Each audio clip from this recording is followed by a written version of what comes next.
"Pick that up, sweetheart." That is what Dr. Edmund Whitfield said 47 minutes before his entire world collapsed.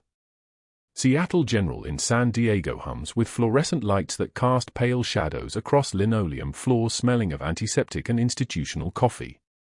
The pediatric neurology ward stretches in both directions from the central nurses' station, where monitors blink with the rhythms of 8 sleeping children. Rachel Torres arrives on a Tuesday in November, her hospital badge clipped to borrowed scrubs that don't fit quite right, her name spelled correctly but her history spelled wrong everywhere it matters. She walks the hallway with the kind of economical movement that comes from spending 3 tours in Helmand Province learning that unnecessary motion gets you killed. Her hands don't shake. Her eyes don't dart. She checks the supply cart, restocks the crash cart, reviews the patient roster with the focus of someone reading coordinates on a battlefield map. In her locker, hidden beneath spare scrubs and a half-eaten granola bar, sit a pair of worn combat boots. The leather is creased from 1,000 miles of walking. Sand from Sanjin Valley is still embedded in the treads, ground into the rubber like sediment in stone. She'd meant to throw them away after the Navy ordered her to disappear following Operation Sandstorm. Command had been clear: you never existed. Your service record doesn't exist. Operation Sandstorm doesn't exist. Walk away and live your life. So she'd walked. Gotten a civilian nursing credential. Changed her last name. Found a job at a hospital that hired temps and didn't ask too many questions about work history gaps. But she'd kept the boots. Buried them at the bottom of her locker like a dead soldier she couldn't quite let go of. Her hands are steady but scarred across the knuckles, the kind of scars that don't come from paper cuts or kitchen accidents. They're the scars of hands that have held pressure dressings against arterial bleeding while rounds snapped overhead. Hands that have performed chest compressions on soldiers whose names she still remembers in the dark at 3 in the morning. Dr. Whitfield notices these hands on her first shift. He doesn't mention them. He mentions instead that she's at temp, which he says the way someone else might say infected. 8-year-old Emma Kellerman is wheeled into the pediatric neurology ward on a Monday morning, her small frame barely making an impression in the hospital bed. Her father is 4-star General Marcus Kellerman, which means every attending physician treats her case like it's a presidential directive. Emma's diagnosis is catastrophic spinal cord injury from a riding accident 18 months ago.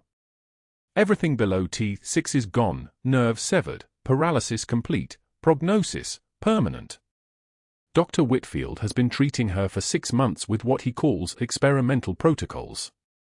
What the charts call them is something different when you read closely, which Rachel does. She reviews Emma's file on her second shift, sitting at the corner of the nurse's station at 6 in the morning when the ward is still quiet and the coffee is still hot. The medication list catches her attention first.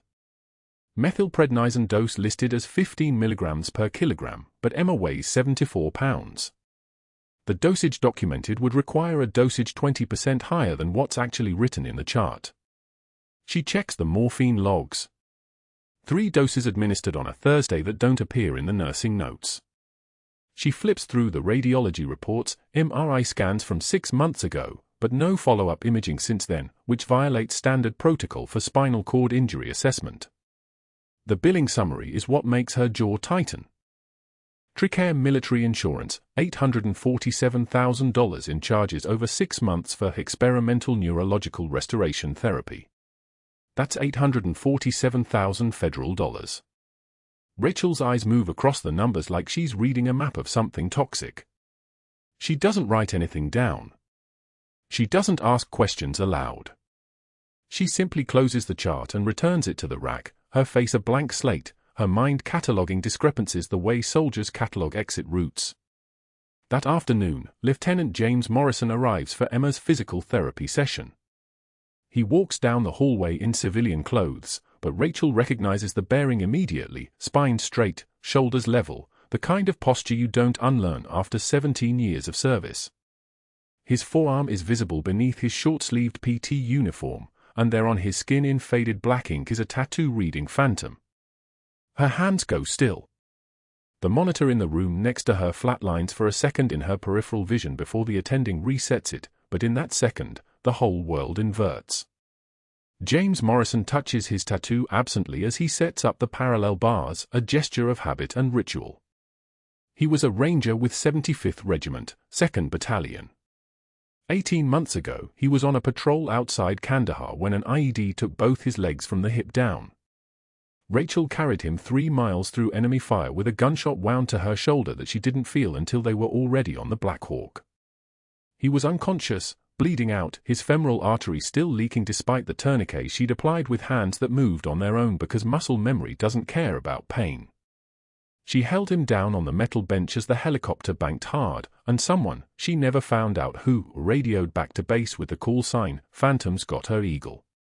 We're bringing him in." She's been Phantom ever since. Not in any official capacity. Not in any record that exists anymore. But among the people who were there, in Helmand Province, in the places where she pulled soldiers from burning vehicles and restarted hearts in field hospitals under mortar fire, she is Phantom. James doesn't look at her. He works with Emma's legs, explaining to the girl what he's doing, his voice carrying the same steady tone he uses with all his patients. He doesn't acknowledge the temp nurse standing near the door reviewing vitals. Rachel watches his hands move with professional precision, working the atrophied muscles, and something in her chest tightens like a fist around her heart. She turns and walks out of the room before he finishes the session. But that wasn't the worst part. Not yet. The worst part arrives at 11:56 in the morning when the cafeteria reaches full lunch rush. Rachel is standing in line with a tray holding a sandwich and coffee, a paperback novel tucked under her arm, the only way she knows to be invisible in public spaces, to occupy space without demanding attention. Dr. Whitfield enters trailing 3 residents who laugh at something he's said, and the fluorescent lights seem to dim slightly around him, the way they do around certain people who've decided the world exists to serve their purposes. He spots Rachel in the crowd of white coats and scrubs. He smiles. That's the moment she knows. "Gentlemen," Whitfield says, loud enough for the room to hear, "let me show you the new game we're playing with our temp staff. I'm betting $50 each that this one quits within a week." He gestures toward Rachel with the kind of casual cruelty that comes from never facing consequences. She has no background, no reference checks worth a damn, and clearly no idea what she's doing. Any takers? The residents exchange glances. One of them smiles nervously. 3 hands go up. Whitfield has just collected $150 in bets from men who will spend their careers learning what he teaches them. Rachel doesn't flinch. Doesn't turn around. Doesn't acknowledge that she heard. She continues forward in line, collecting a cup for her coffee, moving with the same deliberate calm she learned in a Helmand Province field hospital where showing fear meant everyone around you died faster. Whitfield steps closer. He's behind her now, his presence like something that crowds the air. "Cat got your tongue, or do you just not understand English?" Rachel reaches the beverage station.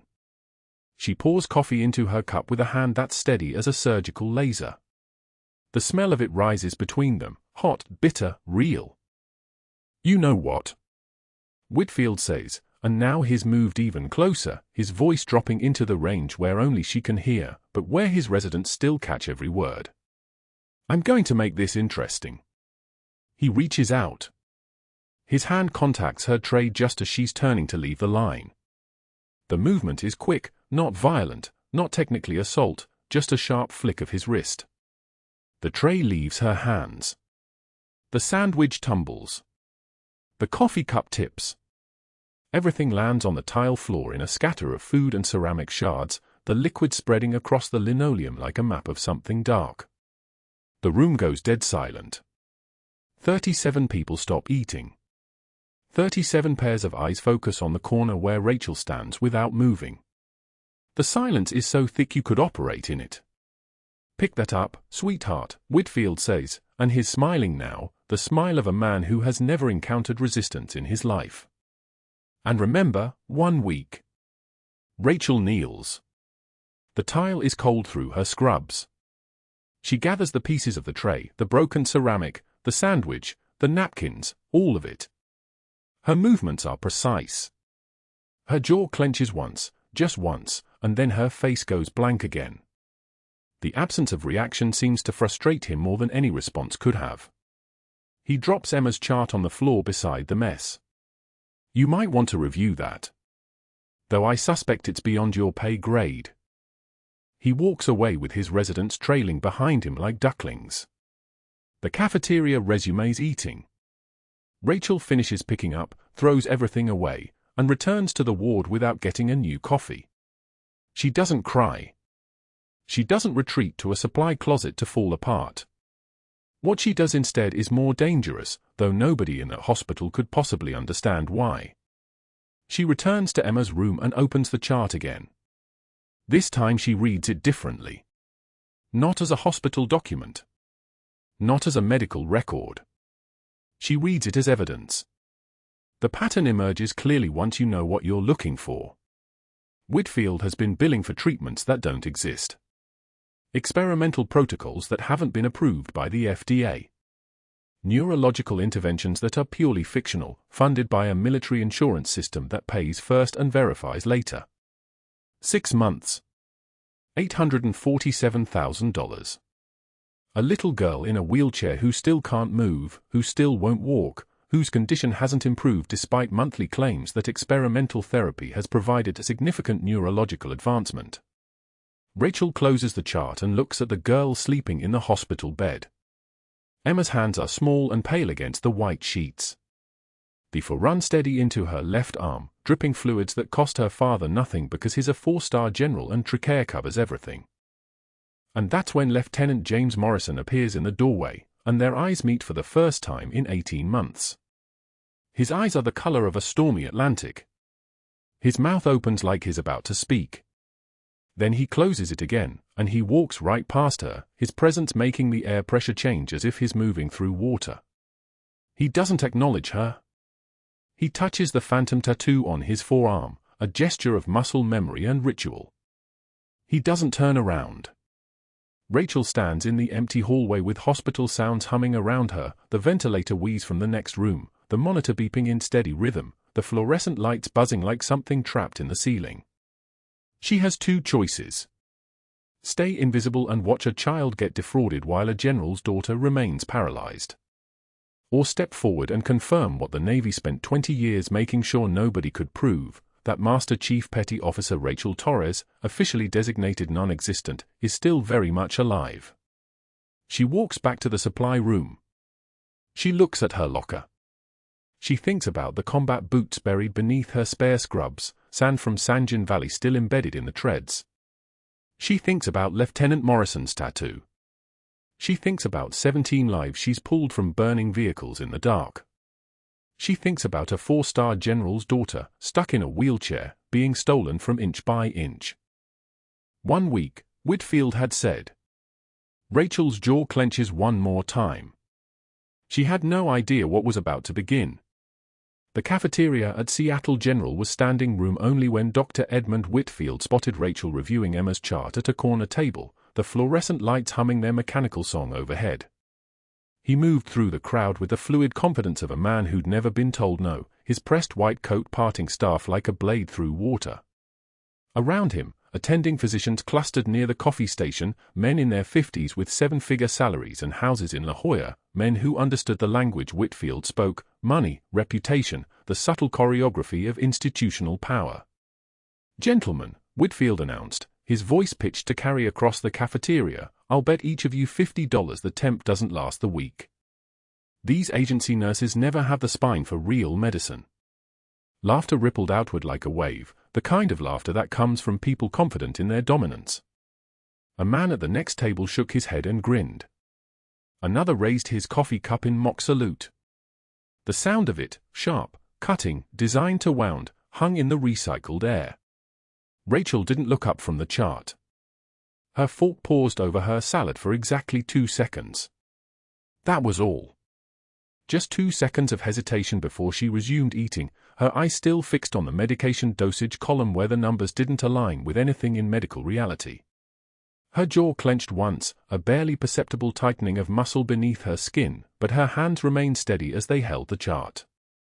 She'd been trained to ignore the noise of incoming fire. This was just a different kind of weapon. Whitfield approached her table with the swagger of a predator who'd already decided the outcome. He plucked the chart from her hands with casual brutality, and for a moment his fingers brushed the edge of the papers. "You questioning my treatment protocols, sweetheart?" His smile was a white knife. "That's adorable." He glanced down at Emma's name written in red across the chart header, then back at Rachel. "Adorable, really, but also dangerous." "For you." Rachel met his eyes. When she spoke, her voice was flat as a surgical blade, devoid of inflection or emotion. "The dosage calculations don't match the patient's current weight, doctor." Not a question. A statement of fact, delivered with the precision of someone accustomed to speaking in conditions where people actually listened before bullets started flying. Whitfield's smile sharpened into something predatory. He leaned against her table, his body language broadcasting absolute certainty of victory. "Let me explain how this works, Nurse Torres." He dragged her name out like an insult. "You follow orders. I write them. Understand? This isn't a democracy. This isn't a place where temporary staff get to question attending physicians. You're here because we need warm bodies. Not because you have opinions." He tapped the chart against his palm, once, twice, a rhythm like a countdown. The room had gone very quiet. Even the fluorescent lights seemed to pause their humming. Rachel didn't respond. Didn't flinch. Didn't look away. She simply set down her fork with deliberate care, click, metal against plate, and turned back to her salad. The movement was a dismissal, a refusal to engage with his performance.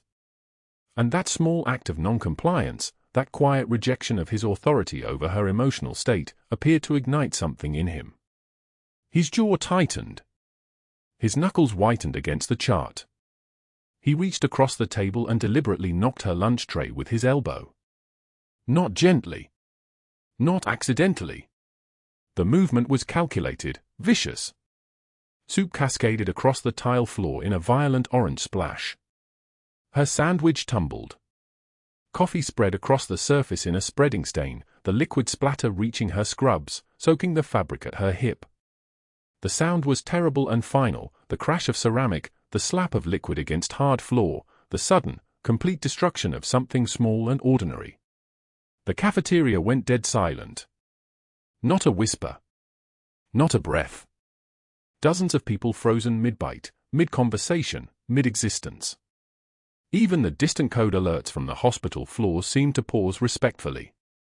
"Pick that up, sweetheart," Whitfield said, his voice carrying the weight of absolute command. He dropped Emma's chart deliberately onto the tile floor, directly into the spreading mess of soup and coffee and scattered food. The papers landed face down in the contaminated water, the edges already curling with moisture. He turned to his audience of attending physicians with a smile that said, "You see. She's already learning her place." Rachel knelt. That was the moment everything should have broken. That was the moment a normal person would have stood up, would have walked out, would have allowed herself to feel the humiliation radiating from the crowd like heat from a furnace. But Rachel had kneeled in far worse conditions. She'd kneeled in combat zones where the ground was red for reasons unrelated to soup. She'd kneeled to treat bleeding soldiers while rounds impacted concrete inches from her head. She'd kneeled with her hands buried inside a man's chest cavity, fingers walking along ribs, searching for life in the spaces between bone. This was nothing. Her hands moved with absolute steadiness as she gathered the soggy papers, stacking them carefully despite the coffee seeping through the edges. Her face remained an unreadable mask, not cold, not angry, simply absent. The kind of absence that comes from compartmentalizing everything human and allowing only the operational parts of yourself to remain. She didn't look up at Whitfield. She didn't scan the faces of the physicians who were no longer smiling, whose expressions had shifted to something more complex, not quite shame, but something adjacent. She simply knelt on the tile floor, the broken fragments of her lunch scattered around her knees, and did the work. Behind her, Morrison stood frozen in the cafeteria doorway. He'd walked in just as Whitfield was speaking, had heard the bet, had watched the destruction. His hand was on the cardiac monitor clipped to his belt. His face was pale in a way that suggested his therapist would be hearing about this moment. He'd learned her call sign from a 3-mile carry through Helmand Province. He'd learned the weight of her competence the night she'd kept him conscious despite blast fragmentation in both his legs. And he was watching her kneel to pick up his mess, their mess, the mess of a system that rewarded cruelty and punished visibility, and he found he couldn't breathe steadily. That night, Rachel stood alone in her apartment on Elm Street, in a 1-bedroom unit that cost $1,200 a month and smelled like someone who'd never bothered to unpack. The evening light had drained away. The silence was absolute, the kind that comes from living somewhere nobody knows your name. She held Emma's chart. She'd retrieved it, dried it, preserved it, and stared at the photograph clipped inside. An 8-year-old with blonde hair and eyes that still held hope. Underneath, someone had handwritten the name of her physical therapist, Lieutenant James Morrison, SEAL Team 3, retired. Rachel's hands moved across the photo with terrifying gentleness. 3 miles. That was the distance she'd carried him through enemy fire outside Sanjin, Helmand Province, while his blood soaked through her uniform and his leg bones scraped against each other with every step. She'd gotten him to the forward operating base at FOB Shank with 47 seconds of consciousness remaining. The Navy Cross hung in a shadow box in her storage unit. The silver star was folded into an envelope addressed to a mother he'd never asked to receive it. The tattoo on his forearm, the one that read Phantom in her old call sign, was the only medal he'd accepted. And now he walked past her in hospital corridors with his eyes locked on some point beyond her existence, as though she were transparent. As though Operation Sandstorm had never happened. As though she'd never existed at all.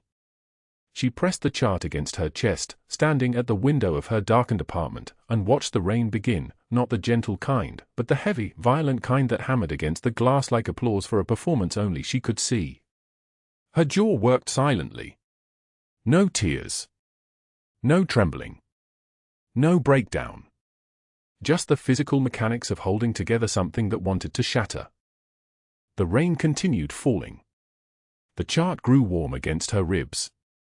And somewhere in the depths of her compartmentalized mind, she understood that tomorrow would require her to return to that hospital. Tomorrow she would pretend to be less than she was.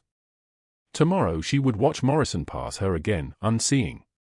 Tomorrow would bring its own humiliations, its own small cruelties designed to break people who'd already survived the unsurvivable. But tonight, in the darkness of her apartment, with Emma's photograph pressed against her heart, Rachel Torres made a decision that would end careers. 2:47 in the morning. The pediatric neuro ward hummed with the soft percussion of sleeping machines, ventilators breathing for children who couldn't breathe for themselves, cardiac monitors tracing the fragile geometry of heartbeats, for pumps ticking off medications 1 drop at a time. Emma Kellerman was scheduled for a routine sedated MRI, a follow-up to check the inflammation in her spinal column that had kept her wheelchair-bound for 4 years. Routine. The word that precedes every disaster.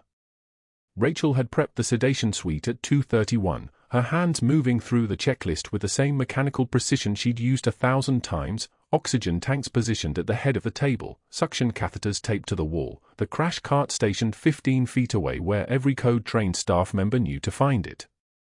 She'd worked enough pediatric cases to know the weight of them, the particular gravity of a child's fragility.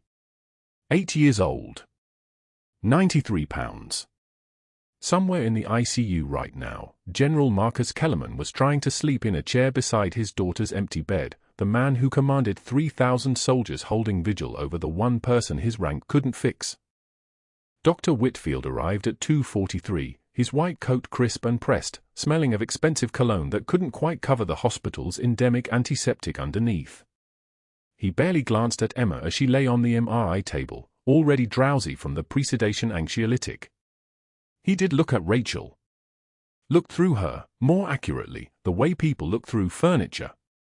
Standard anesthesia protocol, he said, though the words were directed at the anesthesiology resident standing at the head of the table, a nervous medical student named Chen who was visibly sweating. Keep her sedated but responsive. 5-minute imaging window. In and out. Rachel connected the pulse oximeter to Emma's small right index finger, the sensor glowed like a tiny red eye, and watched the baseline numbers climb on the monitor. 98% oxygen saturation. Heart rate 84. Normal. Everything exactly where it should be. She'd seen this procedure performed dozens of times.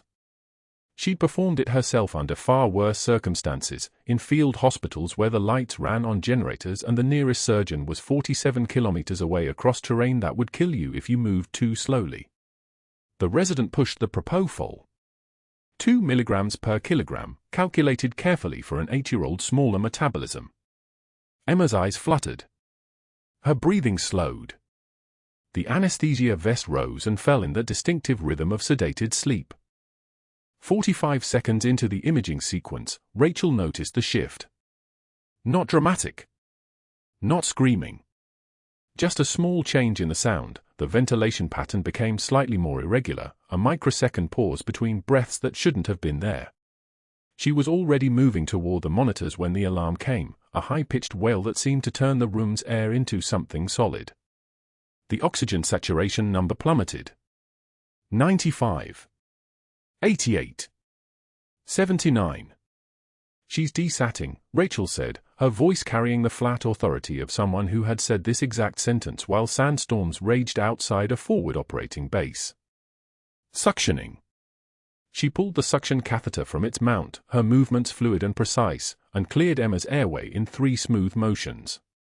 The mouth, the throat, the back of the pharynx. Nothing. No obstruction. The little girl's chest was rising and falling, but the oxygen numbers kept falling. 73. 68. 61. Whitfield froze. Actually froze, his hand still raised from the last imaging console adjustment, his mind clearly processing that something had broken the routine. The resident Chen looked up from the anesthesia cart with the wide-eyed panic of someone who'd trained for this in a classroom but never actually lived it. "Get the bag mask going," Rachel said, and the resident moved, fumbling for the pediatric bag and mask, the small transparent cup that would fit over a child's nose and mouth. 100% oxygen. Chen connected the bag to the wall oxygen and began ventilating manually, squeezing the bag in a steady rhythm that should have pushed oxygen directly into Emma's lungs. It didn't help. The monitor showed the oxygen saturation continuing its descent. 59. 54. 51. What's happening? Whitfield's voice cracked slightly.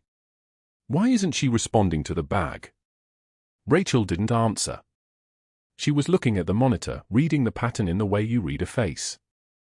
Emma's heart rate had started to drift downward. That was the real message. That's what the oxygen numbers were trying to tell them.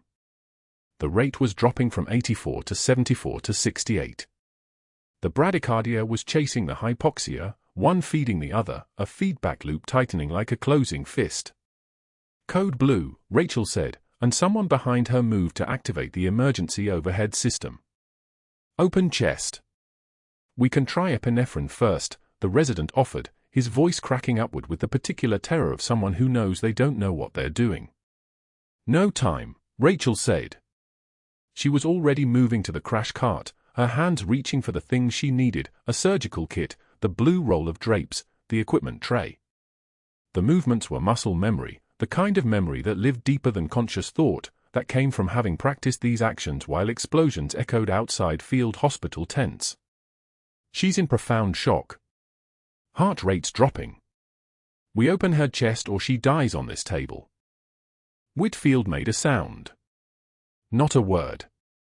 Something between a gasp and a protest.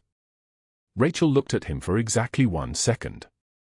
That second contained everything, the cafeteria humiliation, the deliberate cruelty, the weeks of calculated dismissal.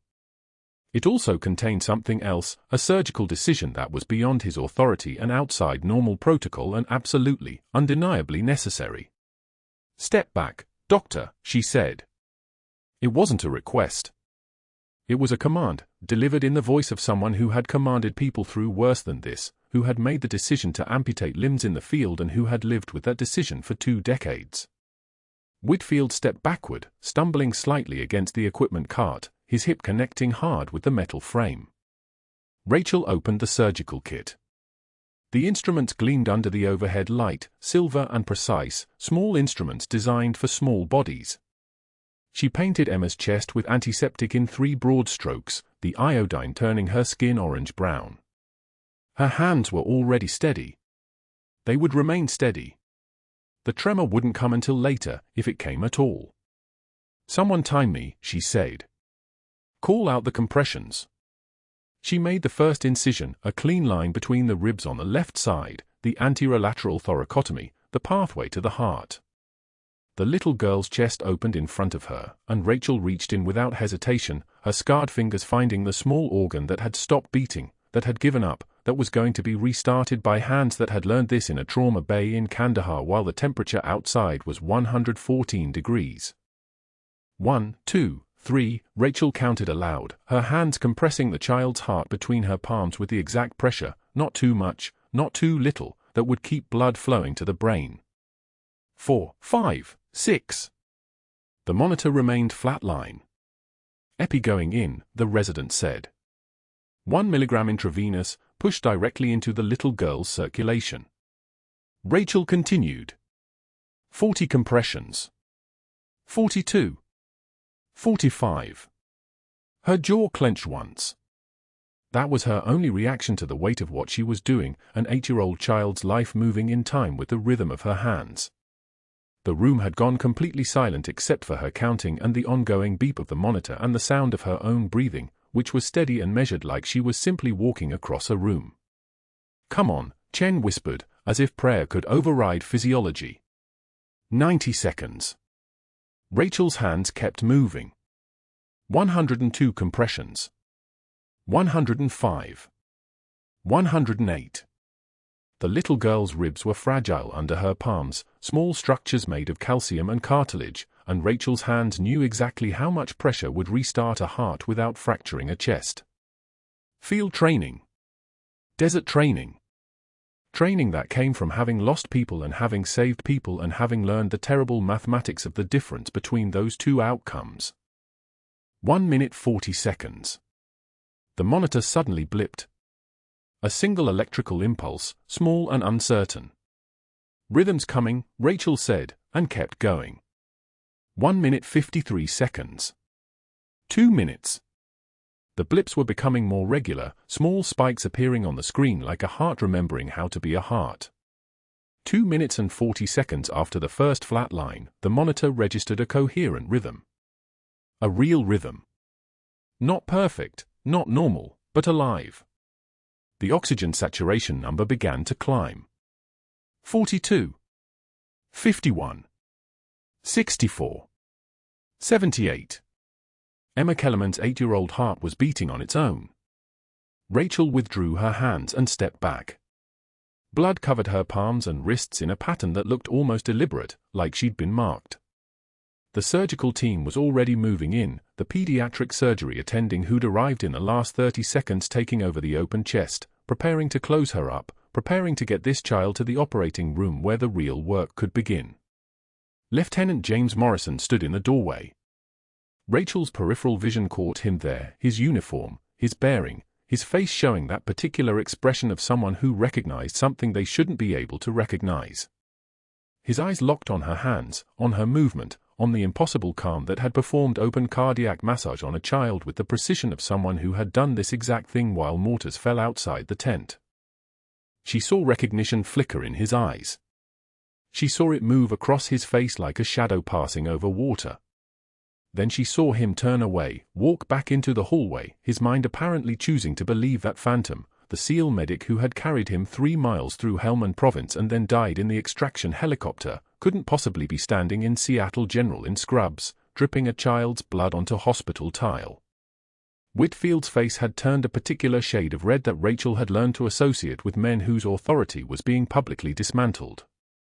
He followed her into the hallway as the surgical team wheeled Emma toward the operating room.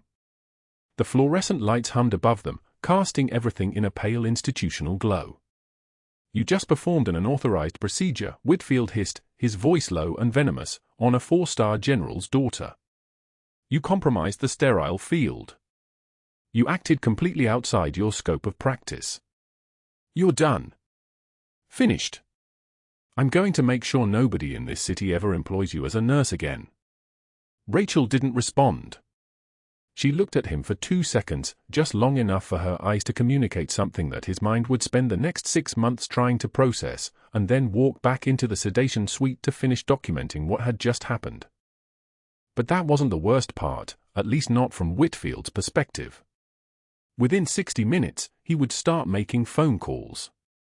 Within the hour, Dr. Edmund Whitfield made 3 phone calls from his corner office on the 14th floor, each one calculated, each one a favor called in from men who'd profited alongside him for years. His voice remained steady, professional, almost conversational as he explained the situation to the hospital's board members, the temp nurse with questionable credentials, the safety risk she posed, the liability exposure if word got out that Seattle General had hired someone without proper vetting. He didn't mention that she'd saved Emma Kellerman's life. He didn't mention that his experimental protocol had flatlined an 8-year-old child. He mentioned only risk management, only the necessity of swift action, only the fact that 3 board members owed him favors and tonight was the night to collect. The first board member was a cardiologist whose practice had referred 18 high-paying trachea patients to Whitfield's clinic over the past 2 years. The second was a hospital administrator whose brother worked for a pharmaceutical company that paid Whitfield consulting fees totaling $420,000 annually. The third was a retired Navy officer who'd agreed to stay silent about certain billing irregularities in exchange for a seat on the Pediatric Neurology Advisory Board and a 6-figure annual stipend. Whitfield's voice never wavered as he explained the urgency. "She's a liability," he said to the first board member. "She's unstable," he said to the second. "She's a fraud," he said to the third. By the time the final call disconnected, the machinery was already moving. His second call went to a contact at the California State Nursing Board, a woman named Dr. Patricia Hayes who owed her position partially to a grant Whitfield had helped secure through his connections with the military's Trachea Administration. The request was simple: initiate an immediate credentialing review on one Rachel Torres, NCLEX ID for 47829. Flag her file for potential falsification. The state board rarely moved this quickly on routine investigations, but this wasn't routine. This was a phone call from a man whose letter of recommendation had gotten Hayes appointed to her position 3 years ago. Within 40 minutes, an official notice would be drafted requesting documentation of Rachel's nursing licensure, educational background, and clinical certifications. The notice would be marked urgent. It would create a paper trail that looked legitimate, looked thorough, looked like the state was doing its job. No one would question the speed. In bureaucracy, speed meant nothing. Urgency was routine. The third call was to an investigator named Marcus Brennan, a former FBI analyst who now worked private contracts for healthcare companies dealing with staff background issues. Whitfield's instructions were precise: dig into the background of Rachel Torres. Find any inconsistencies. Find any gaps in her employment history. Find anything that could be construed as suspicious. Brennan had worked with Whitfield before. He knew the drill. "She's got military service," Whitfield explained. "Naval records. The thing is, there are gaps. Dead spots. Dates that don't line up with public records." He let the implication hang in the air like smoke. "I need to know what she was doing during those gaps. I need to know if she's the person she claims to be." What Whitfield didn't say, but what Brennan understood perfectly, was that he needed anything he could use. Classified operations created gaps. Black sites created gaps. When the military scrubbed someone from the database, when they erased someone from the official record because that person had done something the government would never publicly acknowledge, it created very specific kinds of gaps. Gaps that looked suspicious. Gaps that looked like something to hide. Gaps that looked exactly like the gaps in Rachel Torres's personnel file. By 6:38 p.m., security had already received their orders. By 7:15 p.m., Rachel was being escorted from the building with a folder containing a single fabricated document, a formal complaint alleging falsified nursing certifications, submitted by Dr. Edmund Whitfield with copies forwarded to hospital administration. The complaint contained no specifics, no actual evidence, just enough vague language about credential inconsistencies and potential fraud to create reasonable doubt. Her hospital badge was confiscated before she reached the parking garage. 2 security officers, neither of them unkind, both of them simply following orders from people with authority, walked her to her car in silence. One of them, the veteran named Torres, had watched her work for 3 days and knew something was wrong about this, but he'd been in the system long enough to know that saying so would end his job. He said nothing. What happened when Rachel tried to explain about Whitfield's billing practices was predictable. The administrator who'd escorted her listened politely, nodded, took notes, and then explained that any allegations about Whitfield would be investigated through proper channels. Rachel's warnings about the experimental protocols, the dosages that didn't match the charts, the patients being billed for treatments they'd never received, all of it was carefully filed away as the desperate deflection of someone caught in a lie. That's what Whitfield had promised. If she said anything, she would look like she was making accusations to cover up her own fraud. He'd built that wall perfectly. The irony was brutal and clean. Rachel had tried to follow protocol. She'd asked questions about the dosages. She'd checked the charts. She'd done everything right, and it had made her look suspicious instead of conscientious. The drive from Seattle General to her apartment took 42 minutes through San Diego traffic, and Rachel made it exactly that far before her hands started shaking. She'd passed the security checkpoint at the parking garage exit without looking back, her jaw clenched so tight that a vein stood out along her temple like a piece of cord pulled taut. She'd made it through the streets with precision, her eyes forward, her breathing controlled. She'd made it all the way to the residential parking garage beneath her apartment building before something inside her, some wire that had been holding her together since the moment Emma flatlined, finally began to fray. She parked in her assigned spot, number 247, the same spot she'd parked in for 3 years without anyone knowing her name. The engine ticked as it cooled. The fluorescent lights overhead hummed in that particular way that made her teeth ache, a frequency that reminded her of generator hum in forward operating bases, that sound that had meant they were still alive, still functioning, still holding the line. Rachel pressed her forehead against the steering wheel and couldn't turn the key to shut off the engine. Her hands were shaking, actually shaking, tremors that she couldn't control anymore, that she didn't have the bandwidth to suppress. 16 hours. She'd maintained composure for 16 hours straight. The humiliation in the cafeteria. The discovery of Morrison. The moment Emma's monitor flatlined. The open chest. Her hands directly on that small heart. And then the paperwork. The escort. The badge confiscation. 16 hours of absolute control, and now her hands wouldn't stop shaking. It wasn't fear. Fear required hope, and hope required believing that the situation could improve. This was something different. This was the trembling of someone who understood that she'd broken the one rule that mattered. Stay invisible. Stay hidden. Protect the classification. Don't let anyone know who you really are. She'd been invisible for 3 years. 3 years in San Diego with her 16-year-old son Miguel in a studio apartment on the 3rd floor of a building where the landlord didn't ask questions and the neighbors didn't make eye contact. 3 years of temp nursing assignments that cycled through different hospitals every 6 to 8 weeks, never long enough to be remembered, never noticed, always available for the worst shifts and the lowest pay. 3 years of following the Navy's final order after Operation Sandstorm was officially classified as never happened, disappear, rebuild, survive quietly. The order had come from an admiral whose name she would never speak, delivered through channels that didn't exist in any official capacity, and she'd obeyed it because the alternative was prison, was a court-martial, was the classified details of that extraction in Helmand Province becoming public knowledge. The order had been survival disguised as exile. And she'd blown it by saving a child's life exactly the way she'd been trained to. By performing direct cardiac massage through an open thoracotomy with her bare hands. By doing the thing that Master Chief Petty Officers did when people were dying. By being exactly who she was supposed to become invisible from. An hour passed. Maybe 2.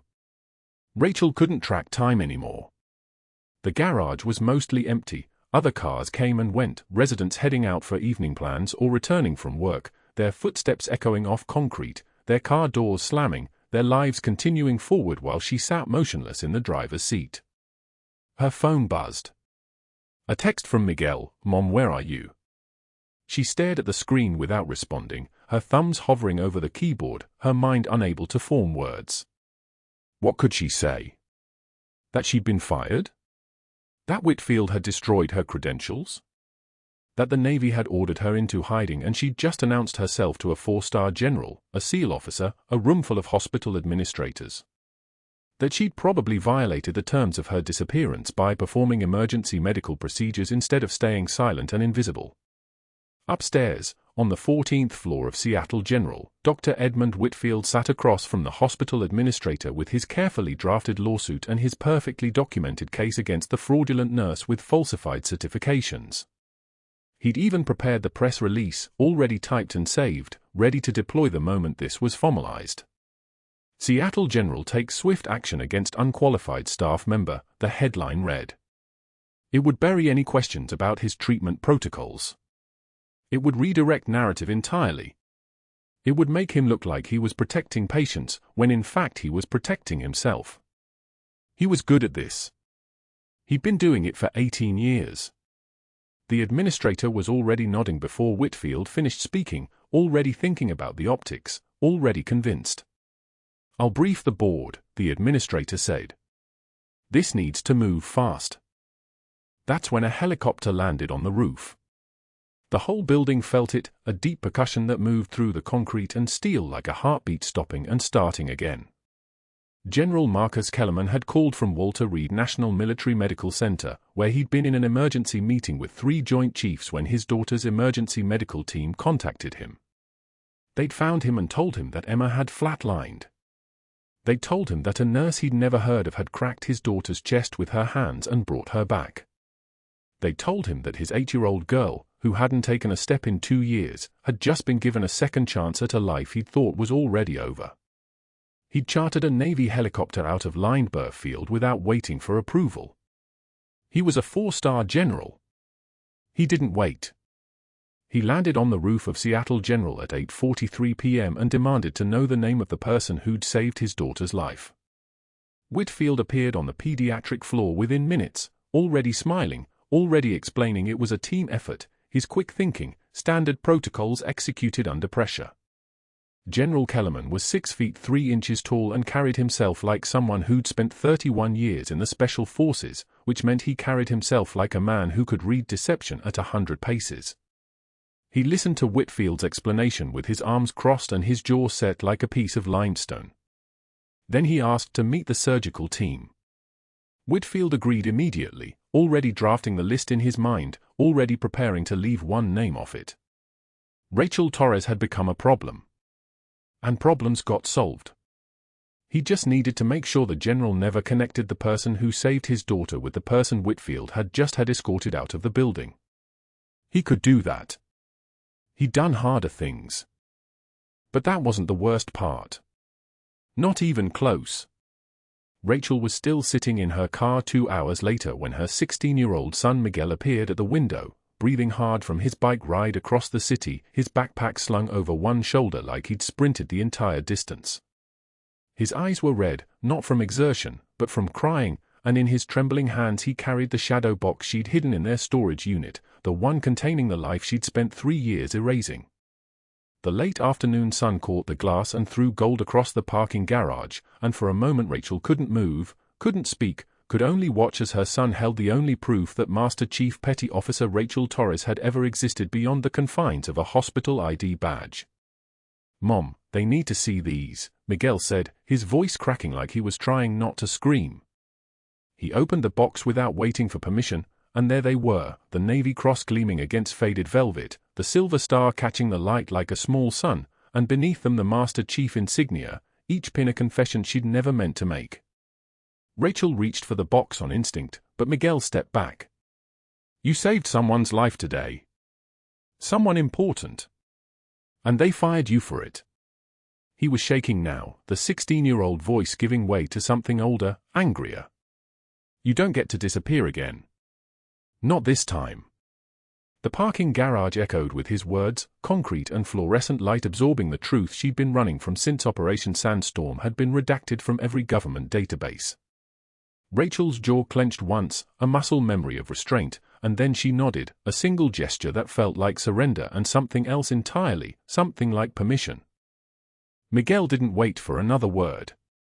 He turned and walked back into Seattle General, the shadow box held against his chest like a banner, like a weapon, like exactly what it was, the proof that his mother was not the person they'd tried to erase.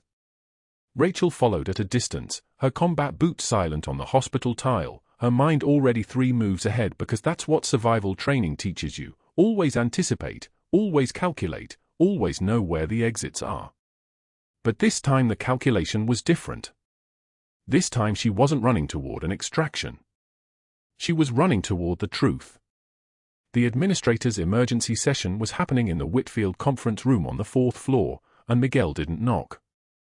He pushed through the door like a kid with nothing left to lose, and the room went so quiet you could hear the hum of the fax system, the electrical buzz of the overhead lights, the sound of Dr. Whitfield's breath catching in his throat as he registered the shadow box.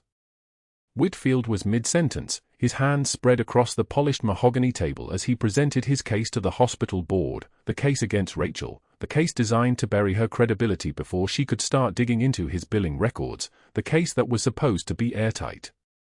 The temporary staff member violated basic protocol, he was saying, his voice carrying the weight of someone accustomed to rooms that bowed to his authority. Her certifications are questionable at best, and her reckless intervention during a standard procedure. Stand down, a voice cut through like a bayonet through silk, and every person at that table turned toward the doorway where Rachel stood, Miguel at her side, the shadow box now visible to the full room. But it wasn't Rachel's voice that carried the command. It was Lieutenant James Morrison, and his face had gone the color of fresh snow. He was standing, his physical therapist's ID still clipped to his scrubs, but his posture had transformed into something military and terrifying, spine straight, shoulders back, the kind of bearing that comes from having taken orders in places where orders meant life or death. His eyes were fixed on the Navy Cross in the shadow box, and more specifically on the engraving beneath it, a single call sign that had traveled with him for 8 years, tattooed on his forearm, whispered in his dreams when the phantom pain flared in the legs that weren't there anymore. "That's Phantom," Morrison said, and his voice cracked like something breaking, like something finally being put back together after years of fracture. The words came out in gasps, as if speaking them aloud cost him something fundamental. "Phantom is the SEAL medic who carried me 8 kilometers through Helmand after I took shrapnel to both legs. When my femoral artery was compromised and I was losing blood volume at a rate that should have killed me before we hit the 2-click mark. Phantom tied a tourniquet in the middle of a firefight while rounds were striking the rocks around us, and she didn't even slow down. She carried me through the worst day of my life and delivered me to the medevac with enough of my blood still in my body to save my legs." He turned to face Rachel directly, and tears were streaming down his face now, the physical therapist mask completely gone, replaced by the young Marine who'd thought he'd never see his savior again. "Command said you died in the exfil. They said nobody made it out of that grid except the Halo crew. I thought I'd spend the rest of my life knowing the person who saved me didn't even make it home." The room erupted in a collision of reactions, gasps, confusion, the kind of chaos that comes when the rules of a room suddenly change. But before anyone could speak, the veteran security guard who'd been standing by the exit snapped to attention, his hand moving to his chest in a salute that seemed to come from pure muscle memory, from a lifetime of understanding what certain insignia meant, what certain names carried in their weight. "Master Chief Petty Officer on deck," he announced, his voice steady and loud enough to cut through the noise, loud enough to make every person at that table understand that something fundamental had shifted in the room's power structure.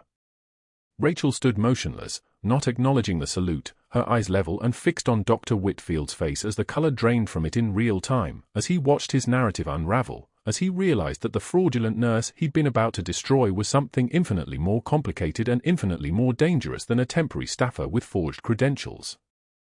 General Marcus Kellerman, the 4-star general who'd been called in to discuss his daughter's unexpected recovery, stood from his seat with the kind of measured deliberation that comes from a lifetime of command.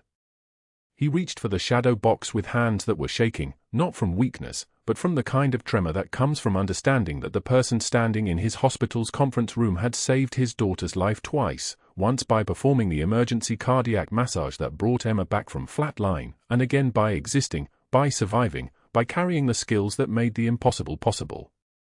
He opened the shadow box, and his eyes traced the citations, the official documentation written in the bureaucratic language of the Department of Defense, each sentence detailing another impossible achievement. 17 lives saved under fire, he read aloud, his voice rough as gravel. 3 classified operations. The Silver Star for Extraordinary Valor at FOB Shank, Loga Province. The Navy Cross for risking her own life to extract a wounded team member while under active enemy fire. He looked up at Rachel, and his eyes held the kind of understanding that only a military parent can carry, the understanding of what it meant to be ordered to disappear, to be buried in redaction, to be told that your sacrifice meant so little it couldn't even be acknowledged in your own country. My daughter was your patient. You brought her back when everyone else froze. That wasn't a protocol violation. That was a miracle. The federal investigator whom Whitfield himself had summoned, the one he'd hired to destroy Rachel, stood from the back corner of the room where he'd been reviewing files, and his expression had shifted from professional interest to something colder, something with teeth. He'd been digging into Rachel's background, yes, but what he'd actually discovered in the process was something far more interesting, a pattern of billing discrepancies that led directly to Dr. Edmund Whitfield's office, to his research protocols, to his emails with pharmaceutical representatives discussing off-label trials that never actually occurred, to patient files where treatments were documented that Emma Kellerman had never actually received.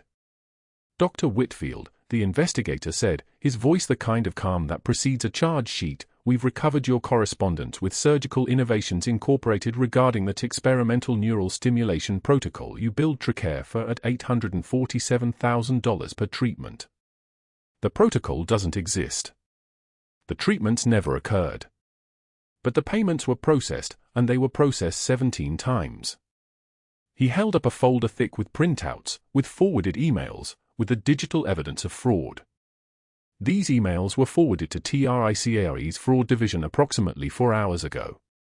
You triggered your own investigation when you initiated a background check on a military officer whose records were classified. That background check request automatically flagged her file in the Pentagon system. The Pentagon flagged the hospital. The hospital's billing department flagged the discrepancies. And those discrepancies opened a door to 3 years of your financial records. Rachel watched Whitfield's face complete the full spectrum of realization, from shock to denial to the hollow understanding that his careful empire of prestige and billing codes and board favors had been demolished not by his enemy, but by his own momentum, by the precise calculations that had worked so perfectly until they stopped working at all. His attorney's phone was already ringing. The hospital's general counsel was already on a conference call with risk management. The 4-star general was already making phone calls that would reach people 3 levels up in the Department of Defense. And Dr. Whitfield sat back down in his chair with the kind of finality that looked like surrender. 6 months later, Rachel stood in the pediatric wing of Seattle General, and the uniform she wore wasn't scrubs anymore. Navy dress blues, crisp and pressed, the Master Chief insignia gleaming at her collar. Operation Sandstorm had been partially declassified by then, her service record restored, her name officially returned to the roles of the Naval Special Operations Command. She'd been offered the director position, the promotion, the official rehabilitation. But right now she stood in the physical therapy wing watching Emma Kellerman grip the parallel bars with both small hands, her feet moving in a sequence that shouldn't have been possible 6 months ago when the doctors had called her paralysis permanent. Come on, one more step, Emma said to herself, her voice fierce and determined, and Rachel recognized the tone because she'd heard it in her own voice during training, during operations, during every moment when the only way forward was to move forward anyway. Emma saw Rachel and immediately demanded the boots, the worn combat boots that Rachel had finally brought out of hiding, the ones that had walked through Helmand Province and back, that had carried hope through fire and into a future nobody had believed in. Lieutenant Morrison stood beside Emma, his prosthetic legs moving with practiced ease, his hand steadying the child as she reached out. You promised I could see them, Emma said, her eyes bright and demanding.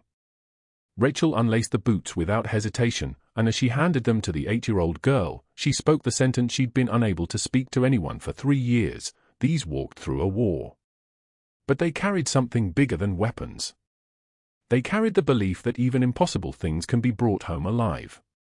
General Kellerman watched from the doorway, his uniform pristine, his face carrying the kind of satisfaction that comes from watching justice resolve at the precise angle it should. In the parking lot outside, a beat-up Honda sat abandoned. Rachel had finally gotten the new car, the one that started reliably in any weather. 3 spaces over, a 15-year-old sedan pulled in, and Dr. Edmund Whitfield stepped out carrying a stack of CPR certification materials, headed toward the basement community college satellite office where his new employment paid exactly $12 an hour. He saw Rachel through the window, saw her laughing with her son Miguel, saw her with Morrison and Emma, and his hands clenched on the steering wheel because there was nowhere else to go, nowhere else to hide, nowhere that didn't know his name and what it now meant. If you've made it this far, you understand now what I understand: the people who save lives are often the ones we dismiss, overlook, underestimate. They walk among us wearing the uniforms we pass without looking at twice, or in Rachel's case, hiding beneath temporary credentials and borrowed identity. Subscribe to this channel if you believe those stories matter. Comment below: have you ever been catastrophically wrong about someone? What did it take for you to see them clearly? And share this with someone you know who's carrying an invisible service record that nobody's thanked them for yet. True heroism is what you do when the world stops watching.